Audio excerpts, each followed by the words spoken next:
is the WP Elevation podcast, helping WordPress consultants elevate.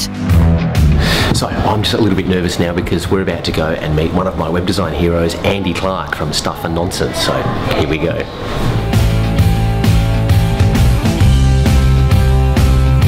Yes! Yes! It is! Right! Yes, man of mystery. How are you?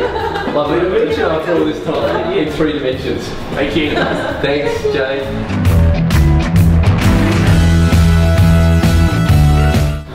Play pool? I do, yeah, I do. We should, you play? Yeah. We should have a game. Record a very brief chat, yeah, and then we'll find somewhere to go and play some watch. G'day, Troy Dean here from WP Elevation, and I'm very excited to have with me here in the WP Elevation office here, Andy Clarke from Stuff and Nonsense. Hey Andy, how are you? I'm alright. It's an absolute pleasure to meet you. Yeah, in the flesh this time. Thank you very much for coming in. Now, Andy, as everyone here knows, has been one of my web design heroes for a long time without putting you on the spot. Is actually one of the reasons I'm still doing what I'm doing today was I started out reading .NET magazine that you were contributing to. Tell me how that came about originally. Do you know, I can't remember back in the day, because I was one of the early people that were designing and writing CSS. So there was only a small pool of people, loosely termed talent, I suppose, that they could have. And there was, I think they set up like an advisory committee just to, they changed direction at the beginning. I remember back in, this is 97, literally, like right at the early days, Net Magazine used to do this thing called like Site of the Month. Yep. And it was like a user-reader contributing thing. And they actually featured my site, I think it was September or October 1997. My first ever website was in .NET Magazine. Wow. Because it was really a consumer mag. And then they shifted the focus. They shifted it to be much more kind of a professional magazine. And, you know, I was one of those people that they asked if I'd be an advisory board member, but I never really did anything. Right. So one of the things, Gin's just having a look at my collection of, there we go, .NET magazines. I've got a whole bunch of them over there. I subscribe. From 1997. No, not from 1997. They would have been from, when were they from? They would have been from, I reckon, around about 2006 onwards. Yeah. Was when I was really learning my way. One of the things that occurred to me was there was this whole thing about standards, about web standards, about coding to particular standards. For those who are watching this and who don't know why standards are important, why do standards matter? Well, I suppose you've got to go back to before we really stuck to standards in terms of development. I mean, when I started, I remember the first books that I bought in terms of web design back in kind of 96, 97. And I can remember crazy things like DHTML madness or magic or madness. It was madness. I mean, I imagine a lot of people wouldn't even know what DHTML was. And it stood for dynamic HTML. It was like a buzzword like Ajax or responsive design or something like that. It was just a kind of a term for things. But at the time, when we wanted to write something in HTML or CSS or JavaScript, you had to literally write 2 versions. I mean, there was the Internet Explorer DOM and there was the Netscape DOM, and you had to literally write everything twice. And all of the books at the time literally had sort of 2 halves. You know, they'd teach you how to do it on one side, and then it would go, and to get this working in Netscape 4, then we've got to do it another way. And, you know, we had browser sniffing and all that kind of stuff, user agent sniffing. So it was a troubling time because it just sucked up so much time and money and, you know, wasn't sustainable. So it wasn't until designers, particularly people like Jeffrey Zeldman, said, listen, this is just crazy. We can't continue working in this way. There is a standard. You know, there are standards for HTML.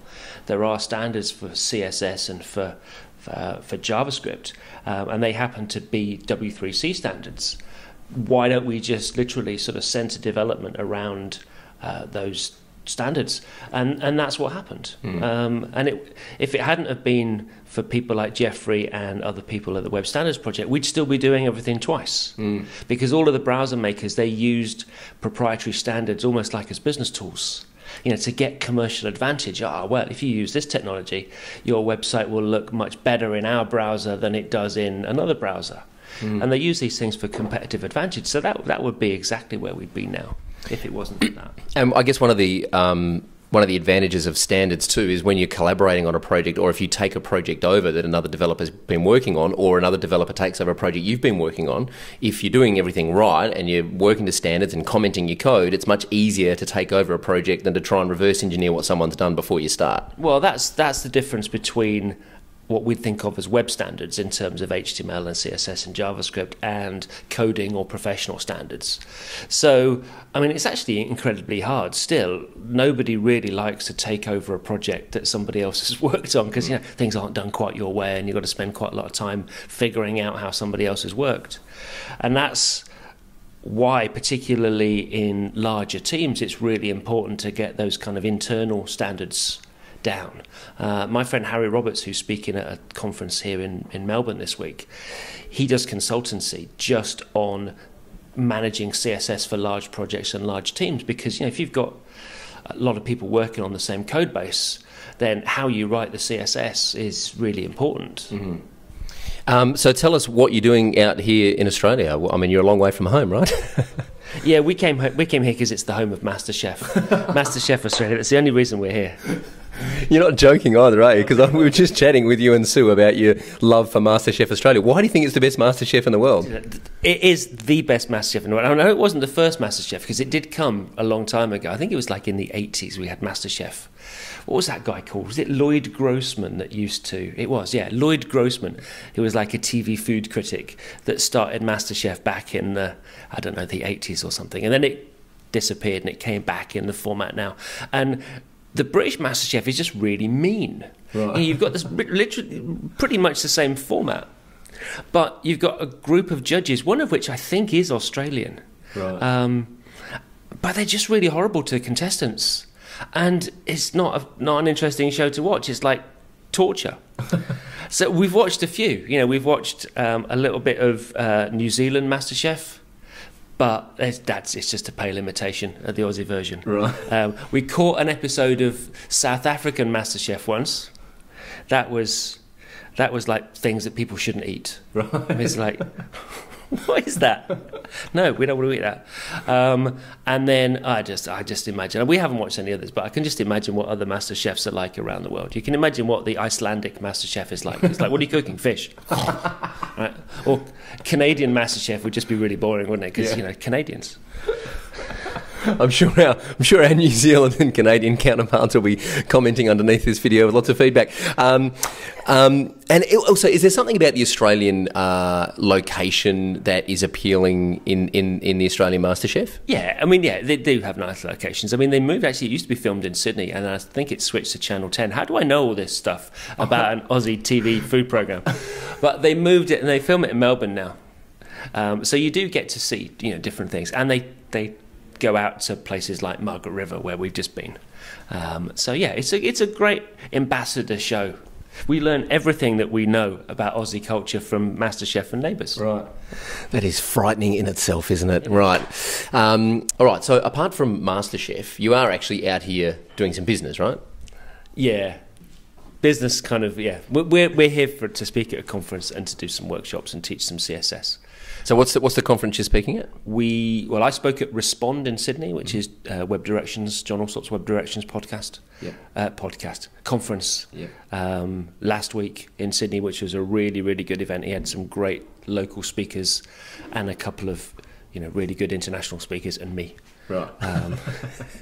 So it was fun. It was a really nice, friendly event. I mean, the atmosphere of the conference, sometimes you go to events that are large and very kind of business-like, and sometimes you go to small events and they can leave you feeling a little bit cold, but this was really nice. It had just the right atmosphere. What sort of numbers were there? How many people turned out? Because Web Directions, particularly, traditionally I've known that they have really good conferences. They're quite expensive ticket price, their conferences. They're not your average $200 conference, are they? Well, we were talking about this sort of before and after. I mean, I think they had, I can't remember the exact numbers, but let's just say 150. I mean, sure. It wasn't a big room of people. And yeah, they're not the cheapest events in the world, but I think that's a good thing, because we were talking about this after the event. Sometimes we've got to realise that for an industry to be mature, you have to do things to a professional level, and that costs money. And there is a place for smaller community events, not for profits, and we, as an industry, we have a real history of giving stuff away. So it's not like people are being, ungenerous. But if you're going to bring people in, if you're going to get the correct caliber of speakers, and you want to actually have those people making a really great contribution, then sometimes that costs money, and it's very important, I think, as an industry, that we have events that are at that kind of top tier, because it does the whole industry a lot of good. And we need to remember that it's for some people it's a business as well. It's a business for people taking the time out to actually attend these events, because it costs. If you're a freelancer, it's going to cost you time away from client work. If you're working for a business, then they're paying you to be there. But also from the other aspect as well, it's expensive and it's risky to put on events of the size of something like Respond. Yeah. And you mustn't ever forget that people are taking huge risks when it comes to actually putting on an event like that. Yeah. I was fortunate last week to be up at Content Marketing World in Sydney on a media pass as a podcaster. I was invited up there by Joe Polizzi, and I managed to interview a whole bunch of speakers up there and put together a special episode for the podcast. And that was the thing that was rolling around in the back of my head the whole time I was there, is, they were in a beautiful, like the ballroom at the Sheraton on the Park in Sydney, in a beautiful venue. The catering was amazing. It was a top shelf event. And I thought, you put on that event, I wouldn't want to be the night before not having sold enough tickets, because it's a huge financial risk, and they flew a whole bunch of them out here from the States to present. So you're right, it is a lot of risk involved. What were you actually speaking on at Respond? I was the counterpoint, I think, to everybody else that has spoken throughout the day or 2 days. I was talking about creative soul and the idea that we've got to balance all of our conversations about technical matters and process and performance, and particularly around responsive design and around user experience design as well. There's been a huge kind of shift towards UX over the last couple of years. And actually, I think that in that process, we've lost certain aspects of creativity. And the work that we're seeing now is dry and sterile and doesn't have... It might be beautifully produced, it might be, beautifully responsive or technically proficient, or, from a UX point of view, classically easy to use, but it doesn't make it memorable. It doesn't make it delightful. And that's what I was really sort of sounding a word of caution about, which is... we need to have both of these things if you're going to make great work. Let's not be boring, huh? Yeah, I mean that's not to show too much disrespect to people that concentrate on user experience, because all of these things are important. But as I was saying to one of the other speakers last week, it's like if I wanted to make products, I'd design power drills. That's what I'd make. I'd make hand tools or something. That's not what I do. If you want to design power drills, then brilliant. We all need power drills that are easy to use. What I do is I create websites that sell the power drills. Yeah. And I don't mean just technically in terms of actually, a UX, clicking the button and finding it easy. It's like, what makes you get excited about one particular brand over another? Both in terms of, particularly in terms of art direction, which is one of the things I've been talking a lot about. And you're also running some workshops, some CSS workshops while you're out here as well. What are you fundamentally teaching in those CSS workshops? Same thing I've been teaching for years, really, right. Which is that there's always cutting-edge technologies, particularly in CSS. And particularly now, we went through a real period where CSS was quite boring because we'd figured out all of the problems and we knew everything about CSS. Now, particularly with responsive design and some of the new things that are coming into the standards, that it's exciting again. We can do things in a different way, and we mustn't be afraid of actually using that stuff now, rather than waiting until it's supported in all browsers. So I've been teaching things like Flexbox and also a whole load of other CSS properties, things like columns and border image and stuff like that. That's been around for ages, but nobody uses. And they're really important in a responsive context. Do you think it's going to get easier now that Internet Explorer has officially been retired? You mustn't give them a hard time. You must not give them a hard time. They've been doing really well. They've made a great browser over the last few years, and I've always had a lot of respect for the people at Microsoft, actually. I remember back in about 2007, I met a couple of the guys from Microsoft then, and they actually used my site as a testing site for Internet Explorer 7. Because years ago, I had my Stuff and Nonsense site had two versions. It had a version that was for modern browsers, and then if Internet Explorer didn't support those selectors, then they would get a completely different version. It was all in black and white. And there was a whole load of stuff that we used in there. And Microsoft used it as a reference site in their testing lab, which was quite fun. And they were doing some good stuff then. They were really committed to standards, and they were really committed to, a good browser. And they've only carried that on. So you mustn't give them too much stick. It's. I find it too hard to resist. Was it you, or was it Jeffrey Zeldman and someone else that did the CSS swap day, where you basically took each other's HTML and applied your own CSS? Who was that? That was Doug Bowman, right? Who, up until recently, was creative director at Twitter. And it was Dave Shea, who was the guy behind the CSS Zen Garden back in the day. And that was another incredibly important project. And what they did, in fact, I mentioned it in my book. Yeah. They literally swapped style sheets for a day and did this whole shtick where they'd stolen each other's designs by accident or something, and it was very funny. Yeah. But again, it was designed to show that you could separate content and structure from presentation to a certain extent. It's never been, completely possible. And even then, they had to swap a few class names around to make it work. I spent hours exploring CSS Zen Garden when I was starting out, and just seeing, how people, when I was learning CSS, when I was learning about imageless backgrounds and all that kind of stuff, and digging into people's CSS and seeing what they could do with it, because it was one HTML file, it was one HTML, and everyone applied their own CSS to it to come up with these amazing different designs. Well, it's come back recently. I think Typekit have rehosted it and have taken over the day-to-day running of it. I know my friend Trent Walton has been doing some work. He did a couple of designs on it relatively recently. But I know it sounds as if we're kind of like two old men just sitting there reminiscing about the past. But actually, it's not far from the truth, is it really? It's not, to be honest. It's completely the truth. But it's actually really important, because I think sometimes today we forget how tricky it was and how much people overcame.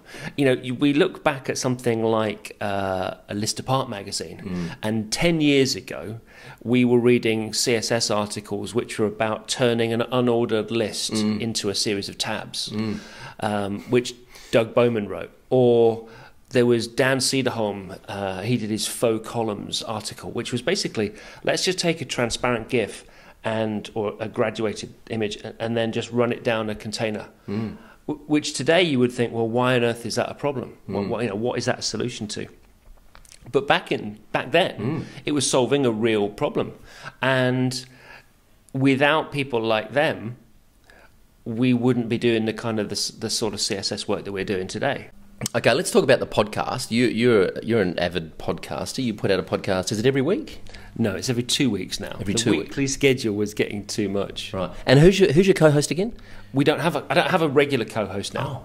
I started off. This is back at the beginning of 2013 with Anna Debenham. That's right. And we had this idea that we would do a podcast about business, creative businesses, about accounting maybe, or invoicing or contracts and that kind of stuff. And Anna was the serious one, and I was the one that just provided the banter, I suppose. And then after about 30 episodes, Anna decided that she didn't really want to do it anymore. Right. So I had to make the decision about whether to keep it going. And we actually had some sponsor commitments at the time, so I wasn't in a position to just stop it. Right. So actually we just changed the format, and for the next year I had like a rolling series of co-hosts. Right. So we would have regular people like Laura Kalbag and Brendan Dawes, and a few others that would kind of be on every few weeks, rather than doing an interview. I did not want to do like an interview show. I think there's plenty of brilliant ones, and I didn't want mine to be the same. And then Yeah, so we carried it up, and we got until the end of last year, into 2014, up to episode 100. Wow. Which was pretty good going. Yeah, I didn't know whether I was going to carry it on after that. And so now it's fortnightly. Now it's fortnightly, and what we've decided to do, I asked a few people, because, I might moan about user experience people, but, I do a bit of research. And I did ask listeners about which episodes they preferred, and a few people mentioned some of the doubles, where we had actually had me and two guests, particularly some of the film reviews or the film specials that we do. Because it's not just about business now. The unfinished business tag is really about still having things left to talk about. And it's less and less and less about business now. We haven't mentioned a contract or bank accounts or anything in months. But we do talk about Doctor Who quite a lot on Planet of the Apes. And people said, I really like that episode that you did with, Brendan and Jeremy Keith, for example, talking about Planet of the Apes. So I thought, well, why don't we just do that every week or every 2 weeks? So now I try to pair people up, and we have like a 3-way thing. And it's been brilliant. I've had some really good pairings over the last few weeks. I just put out one with Stephen Hay and Trent Walton, talking about designing in a browser and design workflow. I don't know when this is going to come out, but we're going to release one with Jeffrey Zeldman and Dan Maul talking about art direction and creativity in a couple of weeks. And these have been some really, really good shows. So it is kind of webby focused and creative focused, but along the way, we talk about all kinds of stuff. So one of the things I did want to touch on is one of the things I learnt from reading your stuff early on in the days, and it's funny, I found myself at conferences talking to a whole bunch of web designers who are continually trying to shove round content from a client into a square hole that they'd designed in their theme. And I kept saying, why do you do that? Why don't you just get the content first and, design from the inside out, like Andy Clarke says to do? Because that was one of the first things I picked up on. And one of the overwhelming feedback I got was, well, hey, we can't get content from clients. What is your number one tip for getting content from clients before you start designing? I can see Sue laughing in the background. Yeah. My number one tip for getting content from clients is write it your bloody self. Yeah. Because you cannot expect somebody that runs an engineering company or an accountancy firm or sells pension products or health and safety inspections to write good advertising copy for the web or anywhere else. Why would you expect that? Yeah. So this idea that we should just design beautiful containers and then expect somebody to produce the content to go in there is ridiculous. Yeah. Now, okay, that's for the kind of clients that I work with. I'm sure that if we're talking about a larger organisation, perhaps with a content team, then it's going to be a completely different matter. But a lot of the clients that we work with are not like that. They're busy running their businesses, and the website is something which they obviously want to succeed, but they're not sure how to make work for them. So we spend a huge amount of time now working on content for people. In fact, it's one of the directions that I want the business to go in, because my interest is much more in kind of advertising and what we're selling and the message and everything else. And that means often that, we need to write stuff. At least we need to edit them. So if you can't write it yourself because you don't know about health and safety inspections or pension planning, the best thing to do, I've found, is to spend a couple of hours actually interviewing the client. Yeah. Asking them some questions, with your sort of content strategy in mind. Ask them the questions, and they'll speak to you and describe things in a way which is much more sort of reader friendly than if you were to sit them down with a blank piece of paper and say, tell me about your pension product, because then they go into, our pension product is the best in the world, and it's you're not going to want to do it. So that actually works quite well for us. Yeah. Excellent. That is great advice. Write it yourself. Do you have... So your podcast was sponsored at one point by Gather Content, right? No. No? It wasn't. Oh, but you mentioned Gather Content on the podcast at some point. No. No? Oh, I got that wrong. Gather Content. Yeah, I'm thinking... Actually, sorry. Yeah, we have to edit this bit out, because yes, they did sponsor that. Do that bit again, because I'm getting mixed up between Campaign Monitor and Gather Content. Yeah, it is. Right, yeah. That's all right. We'll do it again and we'll just leave it in. So at one point, Gather Content sponsored your podcast, right? Yes. So I've used Gather Content in the past. So the question was, do you have, and I suppose you have to say Gather Content now because they were sponsoring the podcast, but do you have a favourite tool for collecting content from clients? No, not particularly. I mean, we'll use all manner of different things. I mean, we'll use that. We might use just Google Docs. What we tend to do is we tend to set up a shared Dropbox with clients as well. So we'll set up a project folder, and inside there will be a place where we put our stuff and a place where they'll put their stuff, and there'll be like a handover folder. So anything that goes into there is just for kind of conversation. And yeah, we just get clients to put a lot of stuff into Dropbox. Excellent. Talk to me about Planet of the Apes. I love Planet of the Apes. So I don't just love Planet of the Apes. I do actually love apes in general. Right. So I am a huge fan. If you can be a fan of gorillas, it's like liking gorillas on Facebook. How pathetic does that sound? But I do like gorillas a lot. We were just talking about this. We spent a day at Taronga Zoo in Sydney the other day, and we may actually go up to Melbourne Zoo. Oh, cool. One day this week. Because they've got a little baby gorilla that's just been born, and these things are really special. Yeah. And we're not doing enough to protect those guys. And it was interesting. I haven't done it yet, but I'm actually going to write to Tim Cook because I think he'd be interested in this. There's a particular mineral. I think they called it cobalt. I can't remember now. Something like that. Coltan. That was it. Coltan, which is this mineral, which is. They add to mobile phones. It's probably one of the only uses, I think, for this particular mineral. And it's only found in Central Africa. So the only place where all of our phones get this mineral from is a very, very crucial part of Central Africa. In particular, the Virunga National Park, which borders Rwanda and Uganda and Democratic Republic of Congo. And in fact...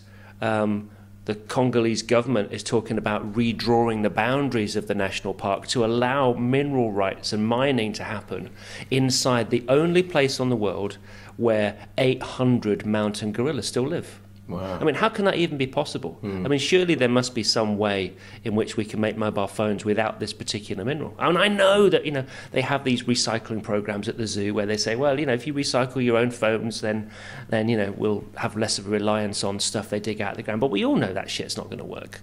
We all know that mining companies are going to want to exploit whatever they can dig out of the ground.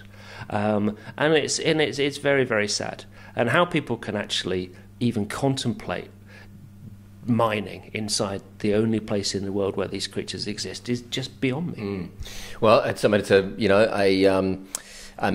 close to our heart here in Australia, the Great Barrier Reef, which is one of the great wonders of the world. I'm not sure if it's one of the 7, but it is certainly one of the great wonders of the world. Is under threat because of coal seam gas mining and a whole bunch of mining activity going on the Queensland coast. So it's definitely a matter close to our heart here in Australia. One of the questions I've got for you is. You've brought so much of your passion for apes into your brand, and so much of your personality into your brand, and I see that so rarely where, your brand is you. It is pretty much Andy Clarke that's built that brand, and so much of your personality is in it. Was there a time where you thought, I can even see a little ape hanging off your MacBook Power adapter over there. Was there a time where you thought, this is going to ostracise some potential clients? Well, sometimes it acts as a filter. I mean, you look at the header on the current website, and I'll show you the new one. It's not for public release yet, but we actually do have a new header, which, if I can find the time to actually engineer it into the site, we'll get it out there. But yeah, sometimes those things act as a filter. And we say to clients, you weren't put off by the crazy apes that are on the site right now. And if they say, no, we thought it was fun, and that's exactly what we want them to do. And that the headers on the site we've done for a couple of years now, and they serve 2 purposes. They're supposed to be personality. We're selling to potential clients, but there's also a kind of a bit of a geek cred Easter egg type stuff. There's always a little bit responsive gag in there somewhere, which kind of adds a bit of fun.